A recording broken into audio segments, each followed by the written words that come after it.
This coming Sunday is the 24th Sunday in Ordinary Time. We continue to hear about Jesus and his interactions with his disciples in the Gospels of Ordinary Time. Our Gospel is taken from Mark's account, chapter 8, verses 27 through 35. Let's take a listen. Jesus and his disciples set out for the villages of Caesarea Philippi. Along the way, he asked his disciples, "Who do people say that I am?" They said in reply, "John the Baptist, others Elijah, still others one of the prophets." And he asked them, "But who do you say that I am?" Peter said to him in reply, "You are the Christ." Then he warned them not to tell anyone about him. He began to teach them that the Son of Man must suffer greatly and be rejected by the elders, the chief priests, and the scribes, and be killed, and rise after 3 days.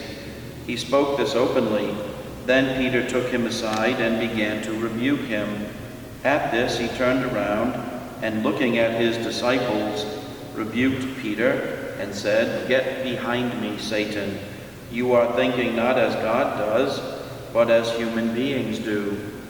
He summoned the crowd with his disciples and said to them, "Whoever wishes to come after me must deny himself, take up his cross, and follow me.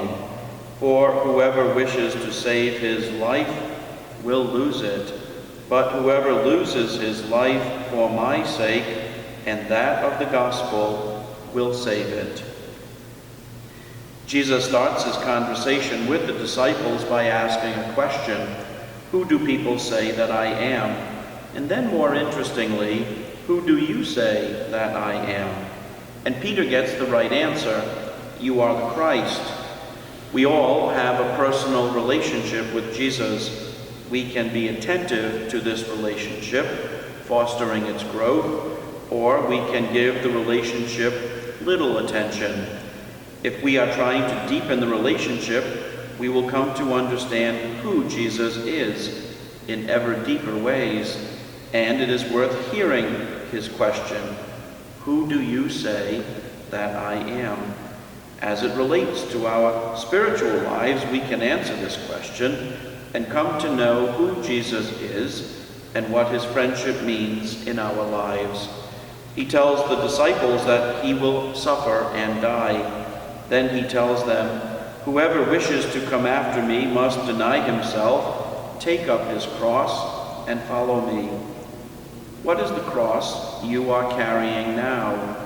Have you not wanted to take up the cross that has been given to you? We can feel burdened in many ways. It's like the cross on our shoulders at times seems too heavy. Jesus helps us to understand how to carry our cross. We look to him as he carried his cross to Mount Calvary. At times the cross can be light, at other times it can be heavy.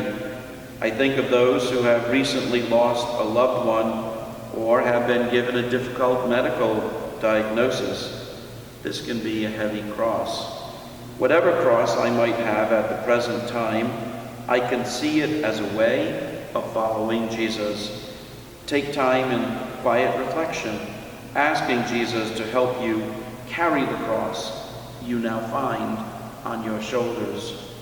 This week we remember those who died in the terrorist attacks of 9/11. Many of their family members and loved ones continue to bear the cross of sorrow. We remember all of them this weekend. Let the gospel fill your week. See you in church.